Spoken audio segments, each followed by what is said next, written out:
أعوذ بالله من الشيطان الرجيم بسم الله الرحمن الرحيم الحمد لله رب العالمين الصلاة والسلام على رسوله الكريم وعلى آله وأصحابه ومن استنى بسنته إلى يوم الدين السلام عليكم ورحمة الله وبركاته brothers. Sorry for the delay because of the computer glitch. Last week we did the 10 ayahs from Surah Al-Anaam, ayah number 50 to 60 we did, 51 to 60. Inshallah ta'ala, the same way we'll go through another 10 ayah of the same surah.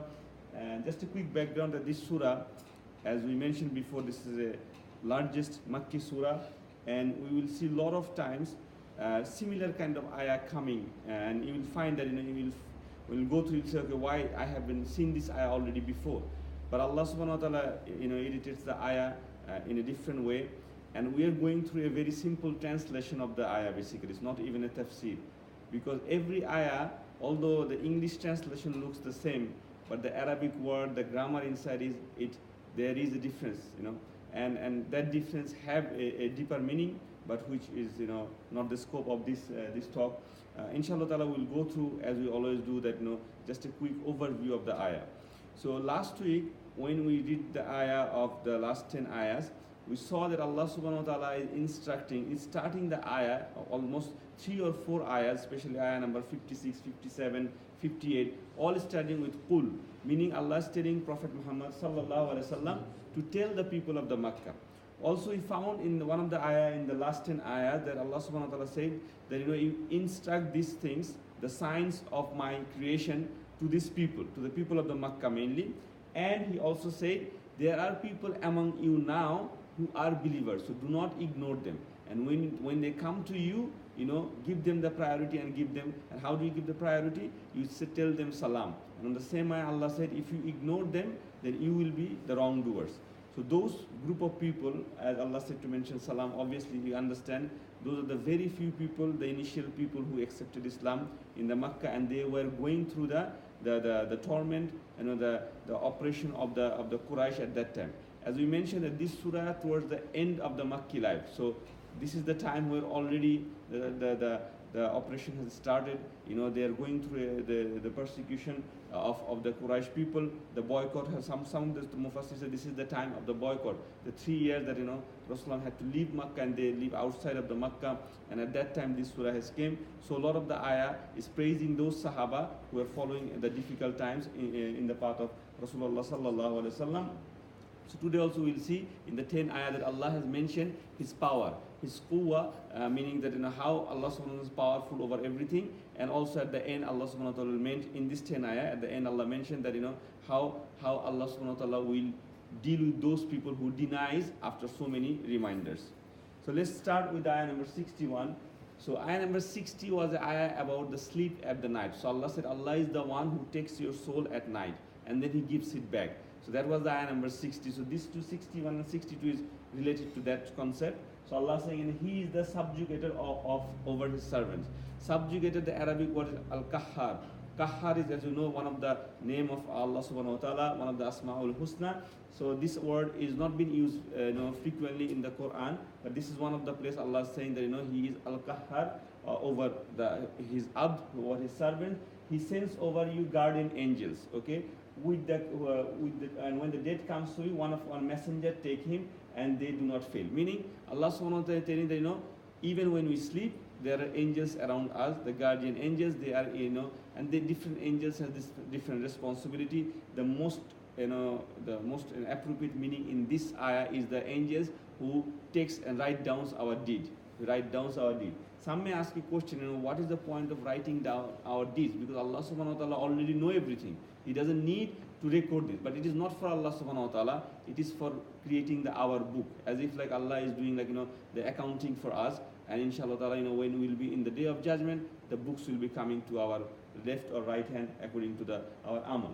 So these are the angels Allah talking about here, and also saying then our messengers takes him, meaning the Malakul Maut comes here and takes the soul, and then his servants are returned to Allah subhanahu wa ta'ala. So all the souls are returned to Allah subhanahu wa ta'ala and their true Lord, and unquestionably he is the judgment, he is the sweetest of accounts. See, because Allah mentioned the guardian angels, and that's why the Mufassirun say that these are the angels who write down the accounts. So that's why the next time Allah saying Allah is Sari'ul Hisab, meaning he is very swift in doing the accounts. Now again you see the ayah starts with Qul. So Allah is telling Rasulullah, tell them, what should you tell? Who rescues you from the darkness of the land and the sea, and you call upon him imploring and privately. If he should save us from this crisis, we will surely be among thankful. So Allah is talking about those people who are in crisis time. They praised, asking help from Allah subhanahu wa ta'ala. In private, loudly and silently, they saying, Allah, if you save me this time, I will be, a good Muslim.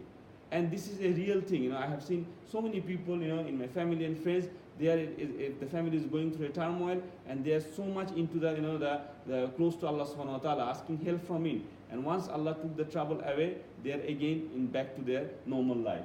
And then Allah said, tell them, it is Allah who saves you from it and from every distress. So not only the darkness of the day, any kind of distress. Allah subhanahu wa ta'ala, if you wish, He can take you away whenever time He wants. Then you associate others with it. But still after that, you associate other people with that one.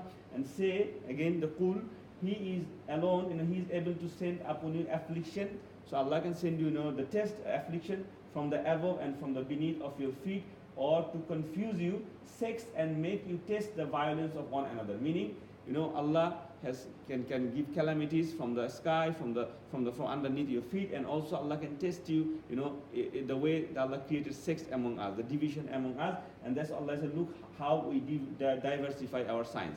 And that's why we can see different ethnicities among us, different races of people and everything, and why this is the sign of Allah subhanahu wa ta'ala, and also a test for all of us. The next 5 ayahs, Allah is saying, but your people, so now Allah is talking to Rasulullah, your people, meaning the people of the Makkah, have denied the Quran, thought it is the truth, say, I am not wakil over you. Meaning, Allah is saying that tell them that your people has denied it, but tell them you are not wakil over. Wakil means, we say, in our language, especially in Bangladeshi language and also in Urdu and in Hindi, wakil means lawyer, as you know that, the lawyer. And that's what it means, the one who takes care of you, who's in charge of you, he's dealing your case. So Allah subhanahu wa ta'ala is telling that, Rasulullah is not our wakil, Allah is our wakil, and that's why he's saying that, tell them that, you have nothing to do when they will go back. You cannot, look after their account. They have to take care of their own things. For every news there is a reality, and you will come to know. So meaning that, every ayah that's coming, everything that Rasulullah is saying, there is a reality in that. Everything is truth from here, and you will come to know on the day of judgment. And when you, Muhammad sallallahu alaihi wasallam, see those who engage in false conversation. So these 3 ayah is a different topic now. And we have talked about this topic even in Madani Quran, like in Surah Al-Baqarah and in Surah Al-Nisa also. And I'll talk about Surah Al-Nisa a little bit because this is related to this one. And this ayah is about to sitting with those people who make fun of Islam. And that was a common sin at that time because, the Quraysh was making fun of the ayah, they're mocking, they're saying these are the tales of the previous, they want to verify the ayah. That's why they are sending people to Medina also at that time, to asking the Jewish people, this person, Muhammad sallallahu alaihi wasallam, he's claiming prophethood, he's talking about the other prophets, we don't know about those prophets, is it true or not true? So they're making all kind of fun. So Allah is saying, when you see those who engage in false conversation over our ayahs, by mocking at them, stay away from them. Stay away from them till they turn to another topic. Until they ask you something else, okay? But if you keep mocking at our verses, our ayah, stay away from them. And if shaitan causes you to forget, meaning that, probably shaitan causes you to forget, means that Rasulullah sitting with them in a conversation, but he didn't understand that, in a subconscious way they are making fun of the ayah, and he forgot that of the instruction that he should stay away from them. Then after that remembrance, sit not with you. Meaning when you remember again that yes, they are making some fun, get away from them because they are the zalimun. Those who fear Allah, keep their duty to Him and avoid evil, are not responsible for them in any case, is to remind, except for to remind them. Meaning the people who are Muslim, their job, they are not responsible for whatever making the fun they are making, okay? But their job is to remind them. that they may fear Allah, and refrain from mocking at the Quran. This ayah number 69, as Mufassirun says, is abrogated. The abrogated means, we talked about this before, that this ayah still there. There are different kinds of abrogation. There are some abrogation that we don't know about that, meaning those ayah has been taken away from the Quran by Allah subhanahu wa ta'ala. They have been taken away from the memory of the Sahaba. And there are some abrogation means there is a ayah still there, we recite them, but another ayah came later on and that has overseeded that.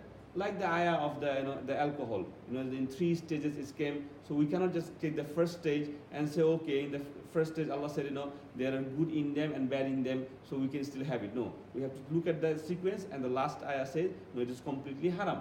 So that's like this way. This ayah Allah said, the Muslim job is to believe in Allah subhanahu wa ta'ala and remind them. Okay, in Surah An-Nisa Allah says the same kind of ayah. Allah said, the Muslim job is not to sit with them at all. Meaning, if someone making fun, don't even remind them at that stage. Meaning, if someone is there to listen with an attentive heart, you tell them about Islam. But if someone coming with the intention and you understand that they're just there to making fun, stay away from them. You don't need to remind them, because they are not open to listen to you. And then Allah said, and leave alone those who take their religion as a play and amusement. And this ayah has different meanings. As Mufassirun say, even in our time, a lot of people has made the religion as just a play and entertainment.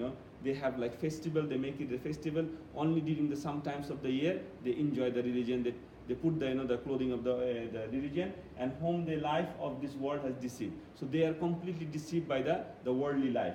But remind with the Quran, lest a person given up to destruction for that which he has earned. Meaning Allah said, if you remind them, because what is we should remind them that whatever you're doing in this world, it can bring you destruction in the hereafter.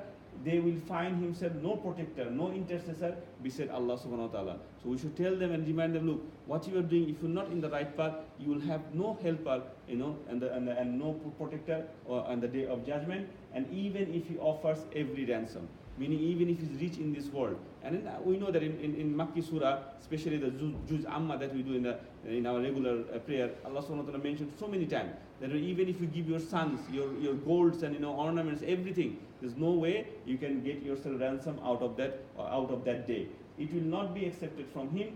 Such are they who are given up to destruction because of that which they have earned. For them will be a drink of boiling water. So Allah is giving a description of the Jahannam, that they will be drinking a boiling water, a painful torment, because they used to disbelieve.